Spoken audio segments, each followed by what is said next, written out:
First on BBC One, Everyman follows the rounds of a Catholic priest in one of the wildest parts of Britain, listening to the songs of longing.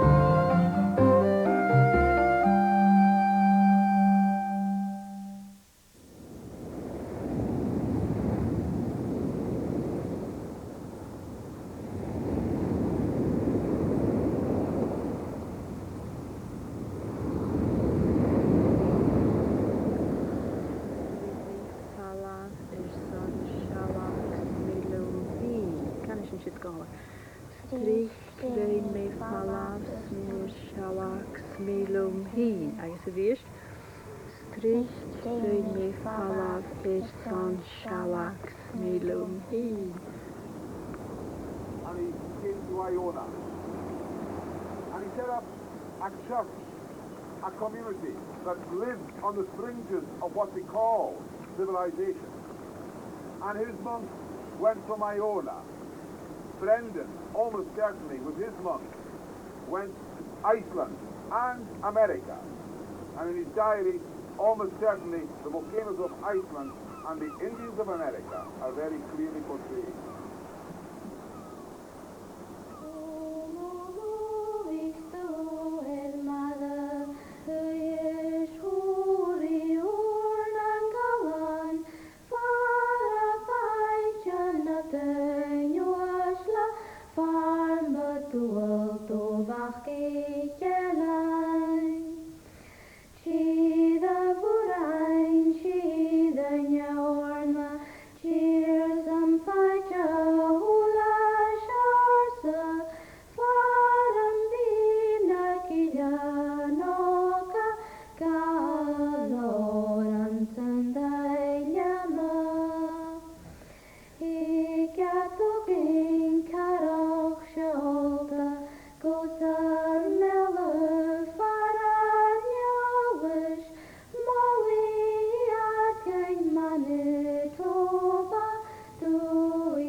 Outsiders always start by asking the wrong question.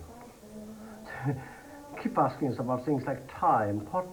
Let's talk about tomorrow. Now, we never think about tomorrow. We never plan for tomorrow. The Hebridean mind is enjoying today. I mean, it's just as if you were sitting at a table having a marvelous banquet, and suddenly you say, well, what shall we eat for lunch tomorrow? That sort of thing. Today is so enjoyable. It's so wonderful because here you can do what exactly you want to do next. You can go and talk to a crofter while he's working. You can visit an old person. You can go and have fun with young people. You can go for a walk. You can go beachcomb. You can do your thing. And no one worries. We, of course, are very privileged to have all the things that the Prince valued. In Corridale, the Prince has this to gut his fish. This is the Prince's desk. And when the Prince wanted to eat his food, he had his knife. And what have you done with my fork? And there was the fork. And there was the fork. Now, only members of the clan can touch this dirk belonging to the Prince. I would not allow a stranger to touch it.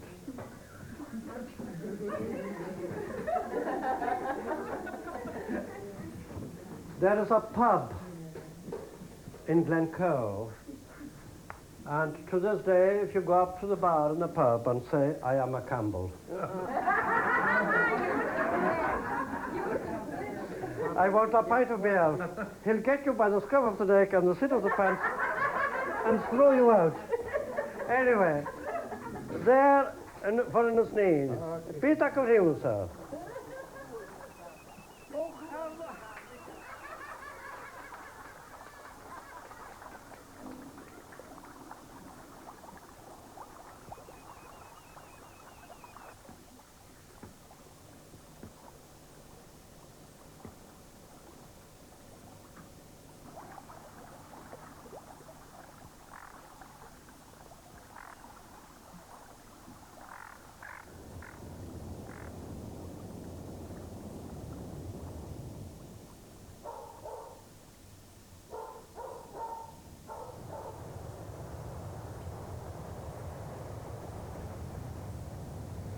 Here, David.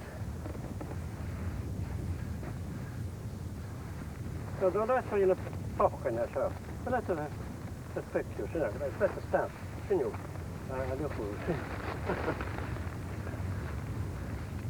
Now, I've just come in from the island out here, from Hebridean. That is where one of the very early hermits lived. He lived out at the very far point there, the servant of Mary, he was called. And he lived out there in great isolation, but he knew exactly where to live because of all the goodness of the sea round about him. He had a happy life, and we hope a long life. And the islanders would have gone out to visit him there, and he would have given them spiritual comfort. And there, growing around him, were all the goodness of the whole world. There's the Carrageen, which I've just picked up here. And the Carrageen, of course, is a very special one among all the seaweeds. I think it's called the Crispus chondrus. And here, of course, is the kelp. The kelp is important. This is very edible, but the main one I wanted you to see was the dulse. Had you gone to Billingsgate 50 years ago, every poster in Billingsgate would have been chewing dulse. Now, there's no other seaweed quite like dulse. You don't have to cook it, but you cook it if you like. And it's wonderful. It's full of iodine, natural goodness, and it's also full of alcohol. And the islanders knew about that.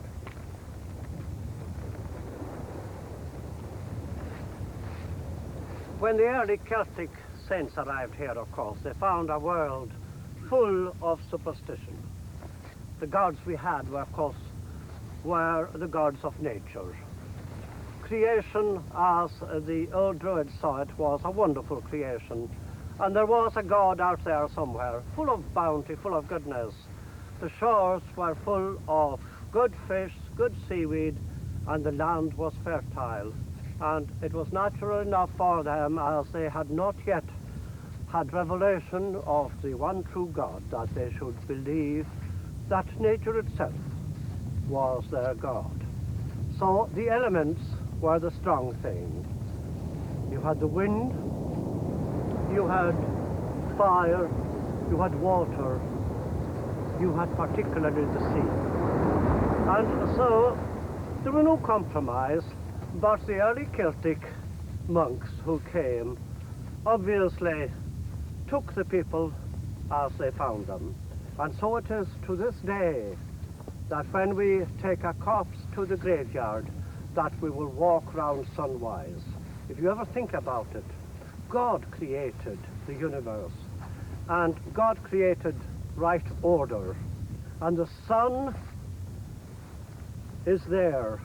And if we go sunwise, we seem to be, without blaming us for superstition, we seem to be doing the right thing. These were the kind of simple things that we carried on in the early Christian Celtic tradition. Celtic spirituality was physical, of course. There was one was prepared to suffer, one was prepared to fast, one was prepared to stay away from one's friends and to be filled with a great longing. And that way one reached perfection.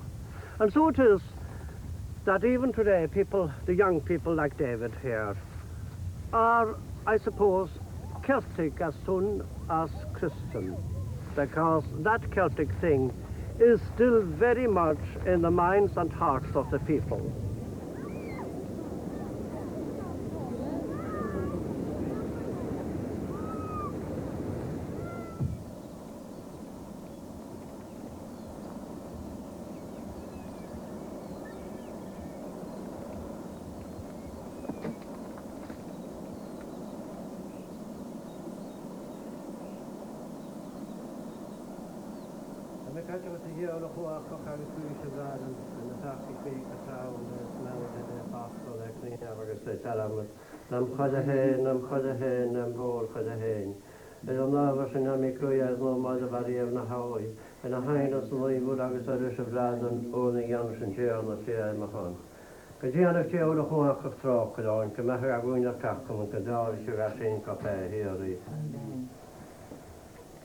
Sauluanie, Saulus and a hat or say follow back and do Spanish and a horse Kuyuka 6 peasant German.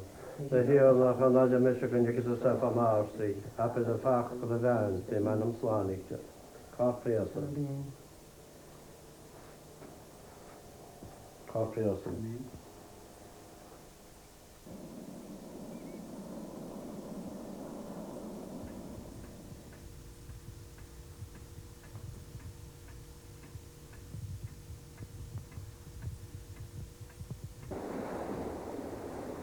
This is the next door cottage to the cottage in which I was brought up. And the cottage I left at the age of 13, not to return for 50 years. By the time I had returned, of course, everything had to change completely. This is where I ran about barefoot with all the other young people around here. Over there, we used to go and catch the lobsters. When I left here, I suppose I had the feeling of every Hebridean over the centuries. There was a feeling of adventure. There was the feeling of the big world out there. And naturally, being a Hebridean, there was a heartbreak of leaving home and family, and that heartbreak was increased tremendously once I got to college, once I got to Aberdeen, and later to the other colleges. There was always a heartbreak. No matter how old you got, you couldn't but love this kind of thing, because family here was something entirely different. But it was the same for all the Celtic people over the centuries, and yet they traveled.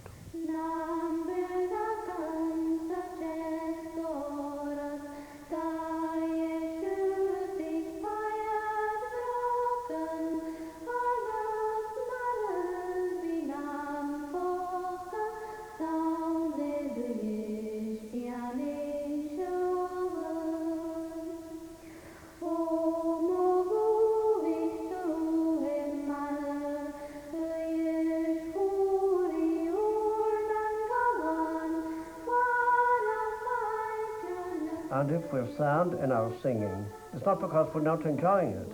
It's because we are filled with a longing, and that longing comes out naturally in the language itself. Longing is an improving thing, and very much part of the Celtic spirituality. I had left the island as a boy, and because of that, I had missed out on all the things that my brothers and sisters had gained. The wealth of wisdom of sitting with the old people through the winter nights and learning about things of great value, about the past generations, about our history, about the sea round about us, the sky, and the moor.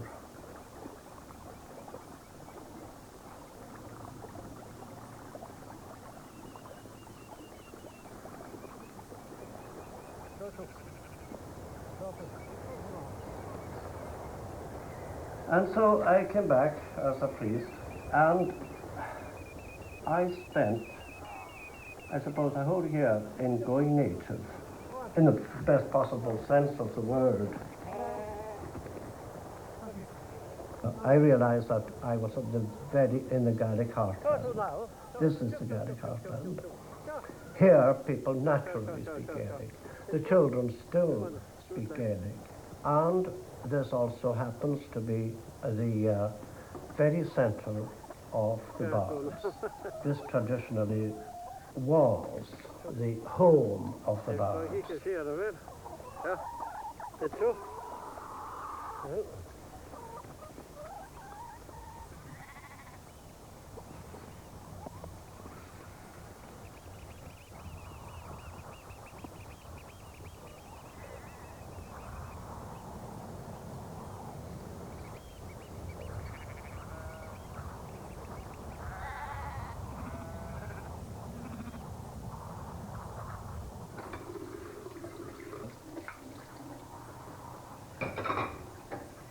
Now, this is Father John Angus MacDonald. He's come back to South Uist. He was here before me in this parish. And he's come back, first of all, because his home is there. Secondly, because he is interested and does a lot of work with the local Uist bards. We've had breakfast and he's helping me to dry the dishes. It's nice to be back in one's home community, and as Canon said, I was parish priest here in Bornish for 2 reasonably happy years, 4.5 years ago, wasn't it? Yeah. And then you displaced me. Yes, I borrowed your parish because I'm an old man and it's a small and comfortable parish. Even the clergy find time to be bards and compose their own poetry. Father John Angus MacDonald here, he is a fine poet as well as being a fine researcher into poets and village bards.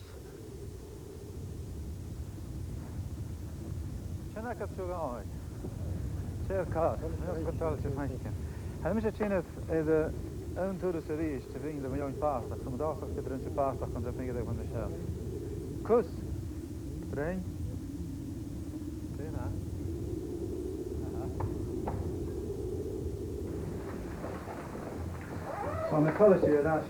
I was thanking the East. I was Hamid. Some something I'm seeing Ian O'Connell the Millioin Bartak. I was Bartak. The hardest Bartak cocaine. I think we'll have to have this conversation in English, if you don't mind. You are one of the last of the local poets. Would you like to read one of your own better known poems, which is you've got there, which is Ilan Uist? And I think it'd be nice if you read it in Gaelic, 2 lines, and then give us a précis in English of the meaning of the poem. Gomachrain metus kusalur wat in chauhad, as killaruk nesmelrachos kaldia sood. I woke up on a misty morning, and the song of the thrush came in young inspiration. Befound the cachte of the cageless hallas, and Yelan Karamanyorn who copel hochasud. Every creature seems to be so lively and happy in the green island where I first saw the light of day. Uist garam stoken snemachlich in vloedig, en bound in roenig uit een kroner vroeg. Tjidarich a choorang bis gebraach in a hoines, kach uit onze gooschen via voort in de koe.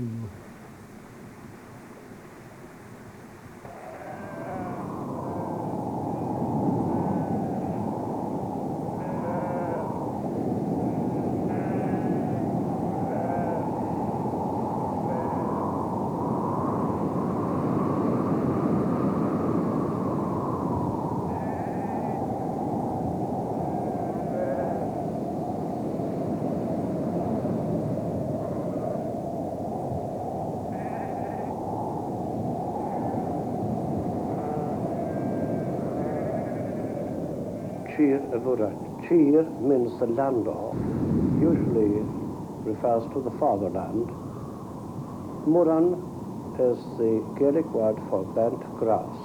Bent grass was a grass brought in from Africa 2 centuries ago by the estate to counteract sand erosion on the west side of the island.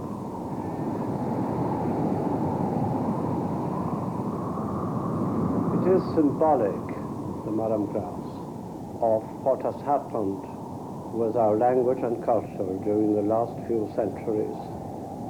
There have been concentrated efforts to erode our language and culture, and so we use bent grass to symbolize what we are trying to do to stop this erosion.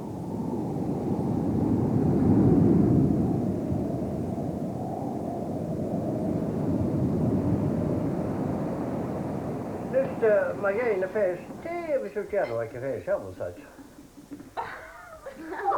There's a piano.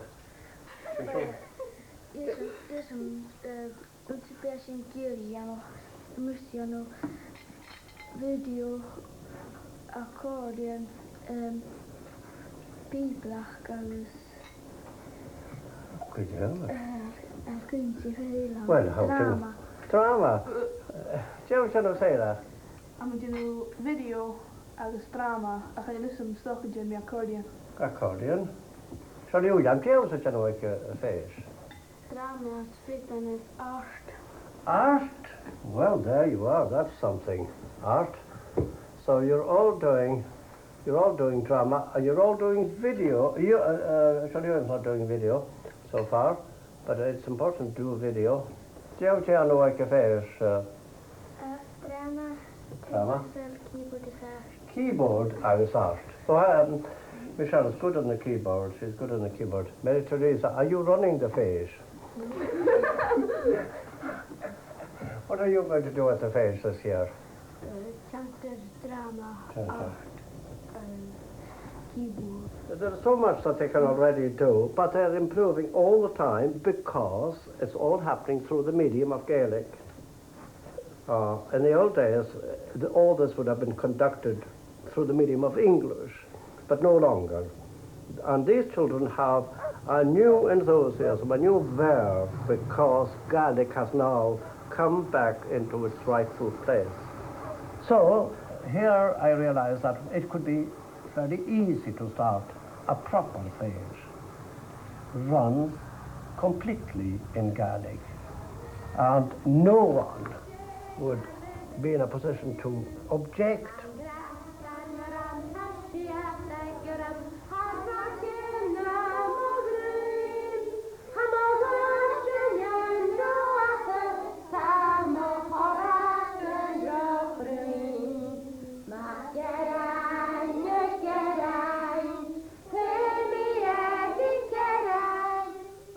Well, if you think about language generally, just start off with the English language.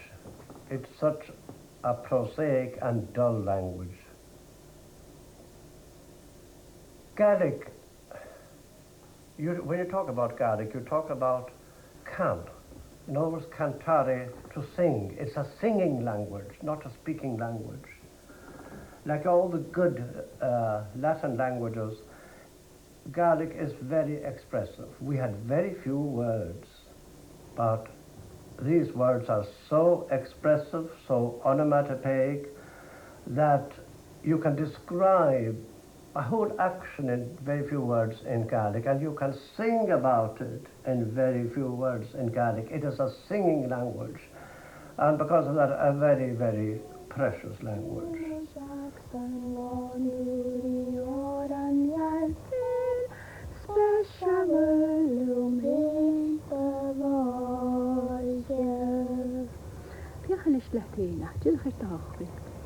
Shema hyrde Bornish is boja von grey. Nurik sauren venja, sen piksnara hergir.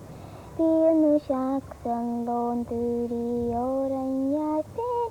Special lum hin bevåsja.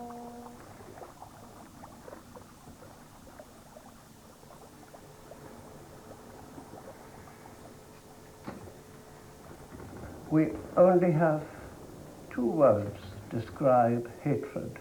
We have about 30 words that describe love. And that is because that is what our life is about. Because there's no time for the Hebridean to hate.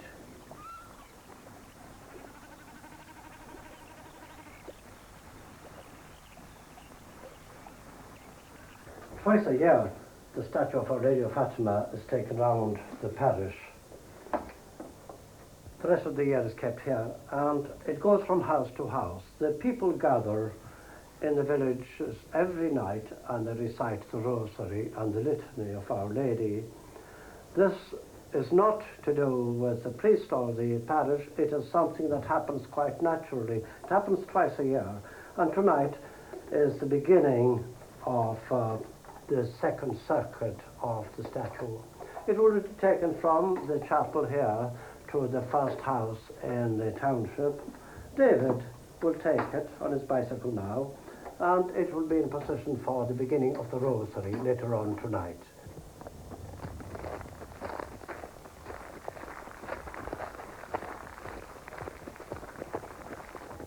That is something that happens specially in this parish. It happens twice a year.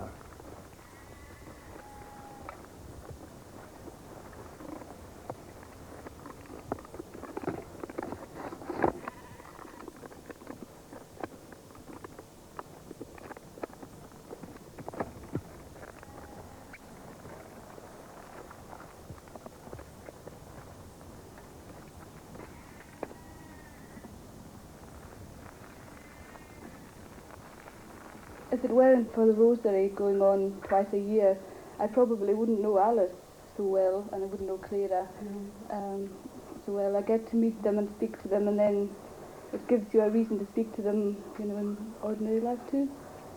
I think it's a good thing to have the rosary in the houses going round. The Old and young together. The old and young, especially, which is quite so. What else? To see? Well, it gives people an opportunity to meet and to talk to each other, especially people like myself who work out with the area. There are a number of us in this parish who work on different islands, and for us it brings us together. It gets us to know the people of our own community, whereas we don't spend a great deal of time there, really. And to me, it's a very good thing.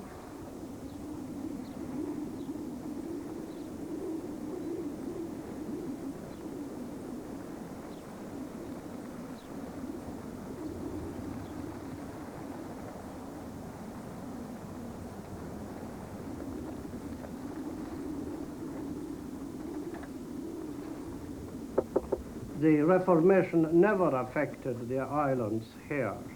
The only effect it had on us was that we were without a priest. There was no question of the new religion coming in or taking hold.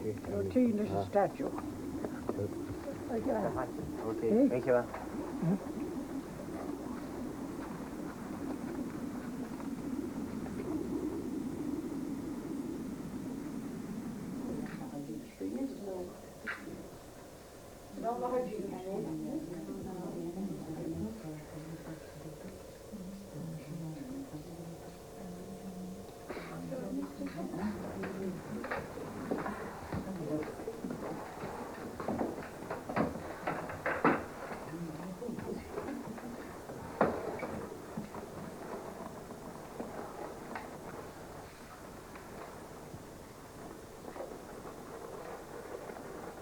Men var syskrutningar män, kaskrusir Maria. Känn på där Maria. Vast den resten skrutning. When I went to school, it never occurred to me who was a Protestant, who was a Catholic, and at this present day, it never occurs to me who is a Protestant, who is a Catholic. This is not Ireland.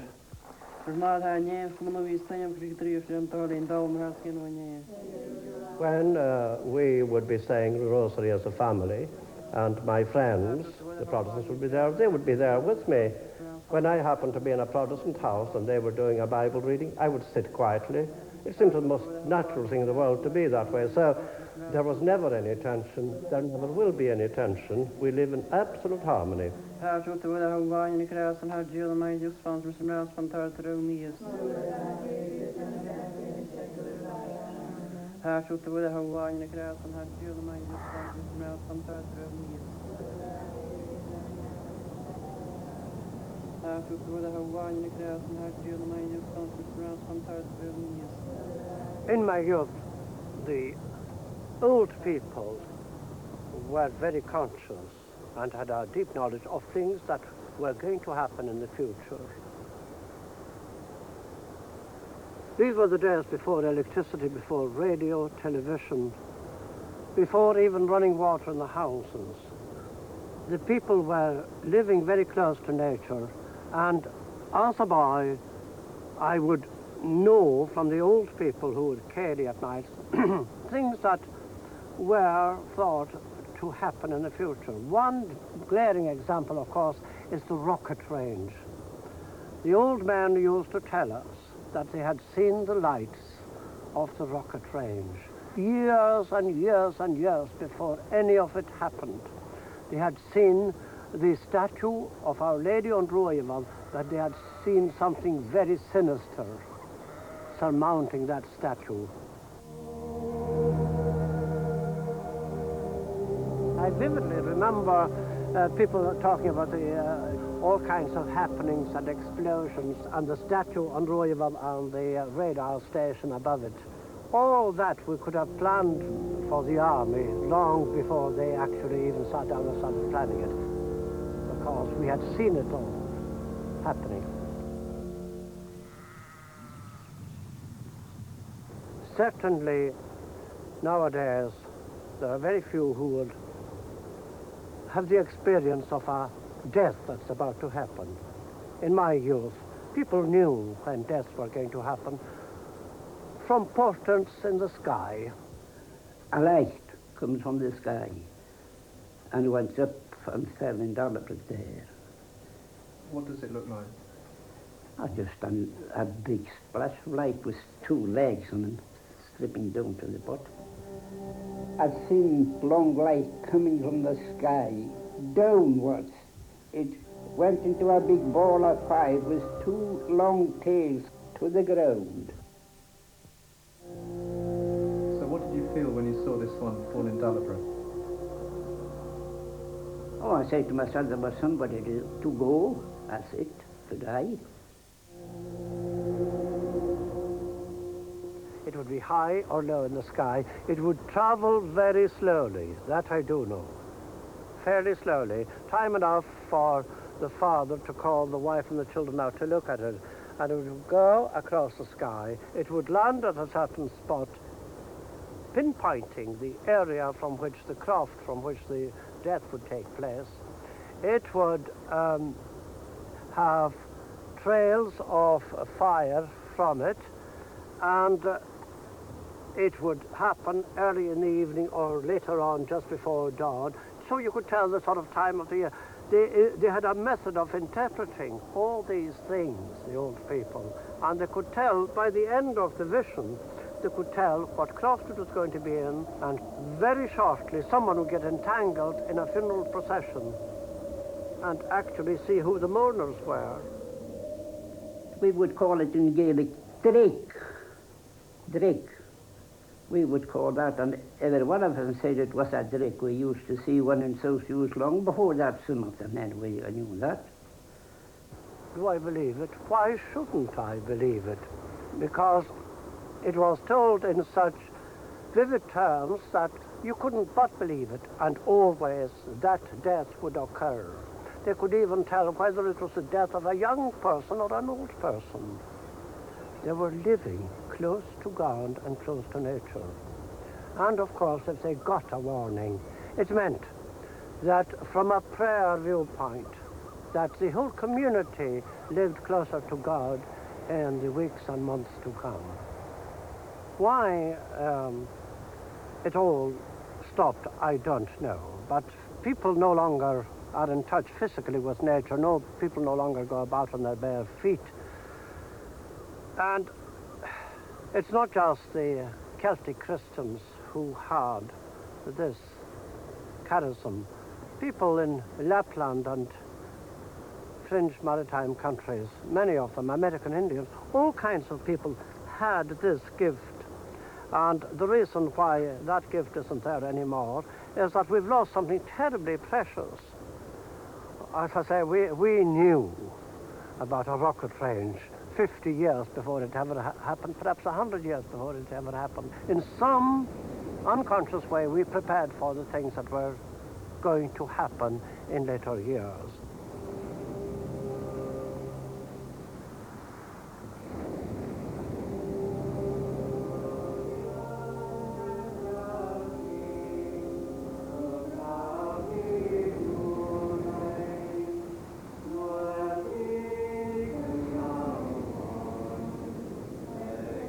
I have never seen anyone coming in having had a vision who was afraid.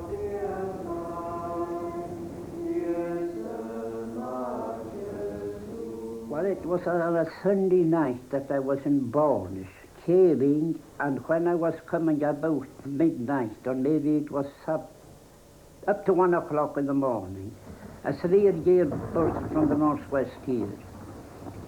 I heard a thunder out at Loch Island. Oh, I say to myself, there's a thunder, there's one bit of heavy rain coming along with the storm now.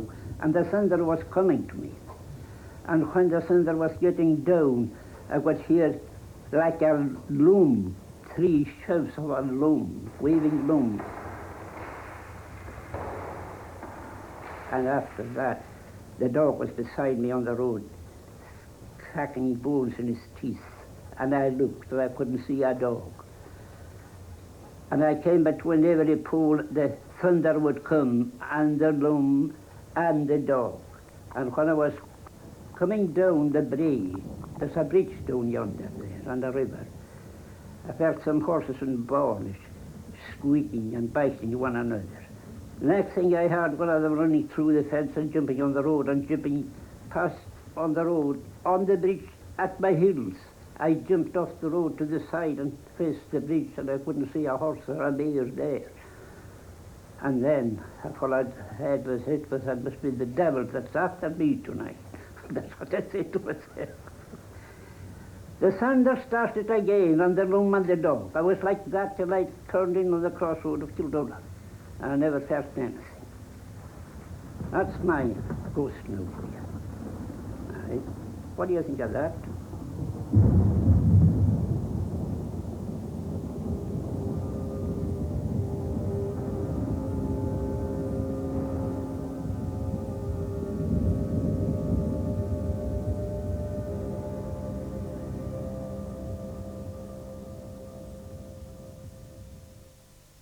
You're really saying that the life of a priest is not hard.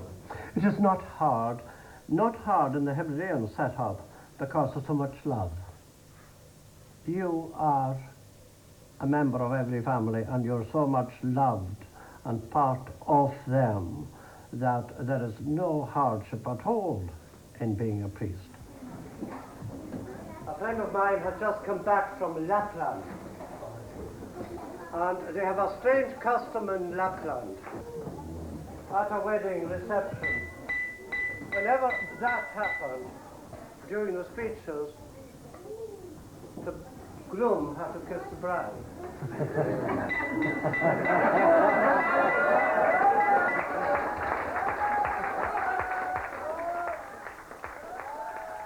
Was it a sacrifice being celibate?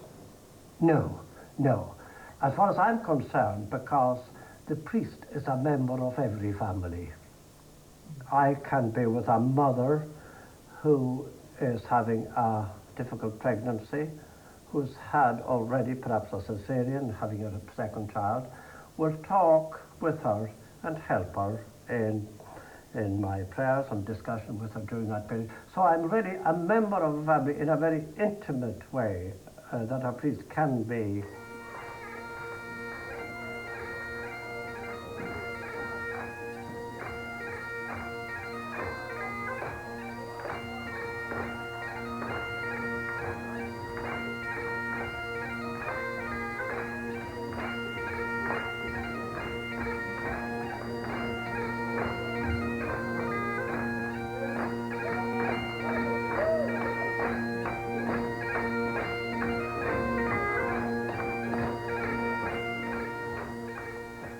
You have not given up anything worthwhile.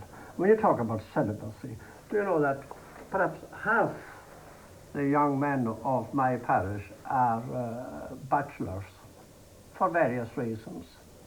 I'm not the only celibate in Bornish parish, and we only have a small parish of 300 people. There are ever so many celibates in this particular parish. But the difference is for the young ones that there's always the chance they could get a partner. Oh yes, yes, of course. And when the wonderful lady turns up, I mean, they'll take full advantage of that. Of course, that is so. But they are so involved with whatever they're doing now. You'll get a group of fishermen who are fishing, and fishing seems to be satisfying. I don't know if you understand about birds, but when I was a young priest, I fell in love with a boat. And a fishing boat, a lobster fishing boat, was very much part of my life. That took up hours of my day while I was in one of the islands.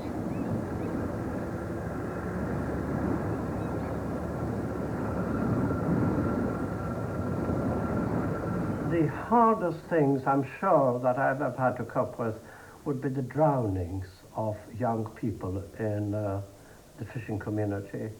These were the things that really reached me more than anything else. I've frequently held people in my hand because in a drowning, a young person drowning, he doesn't lose his pallor, for instance. His cheeks will still be, will have colour in them, and you will hold that person while you're anointing him, and there'll be something, there'll be vibrations there, and for a moment you will say, Lord, have you done this?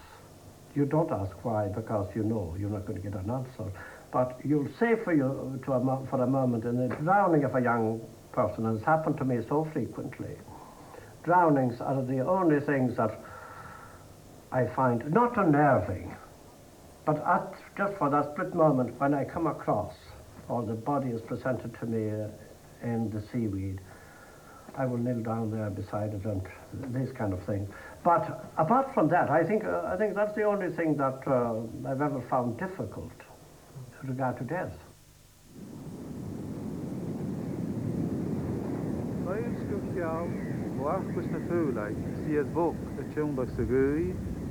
Jar such gal a geach o halen, clach oor na clui. Ronach an gala, a titrug van loche, stuaken ganosh a chui.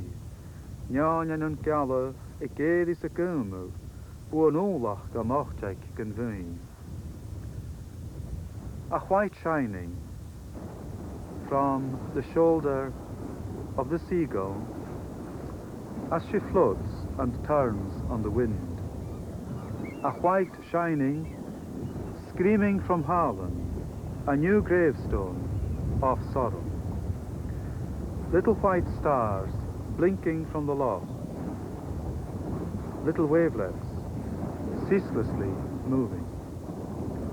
Little white daisies rising and gently bowing, an eternal submission to the wind.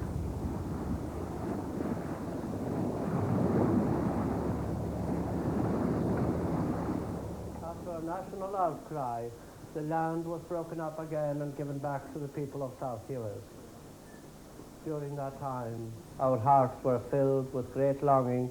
We who stayed behind were filled with longing for those who had gone, and those who had gone to the wild wastes of Manitoba, Canadian prairies, and Australia were broken-hearted. Sean and Maddie are going to sing something. I don't know what they're going to sing, but it'll be one of our songs of longing.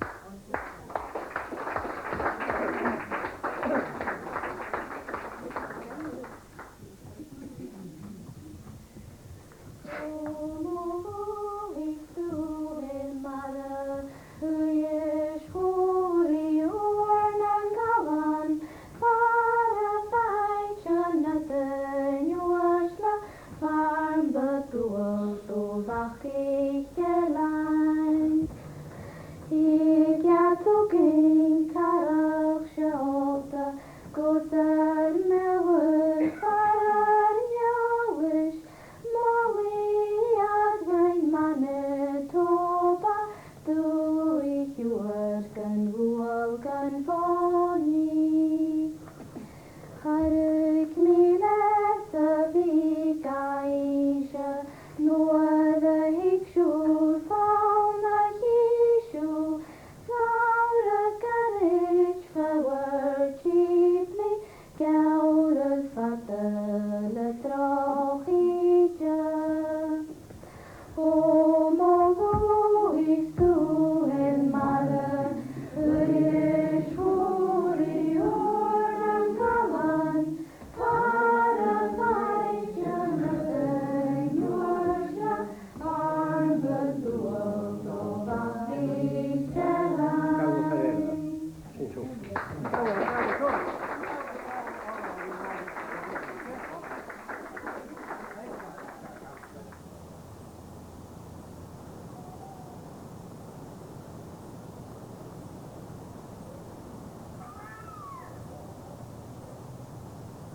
In Everyman next week, The Confessions of a Reluctant Saint tells the story of Jack Prager, a street doctor in Calcutta who is idolised by those he cares for, but tormented in his personal life.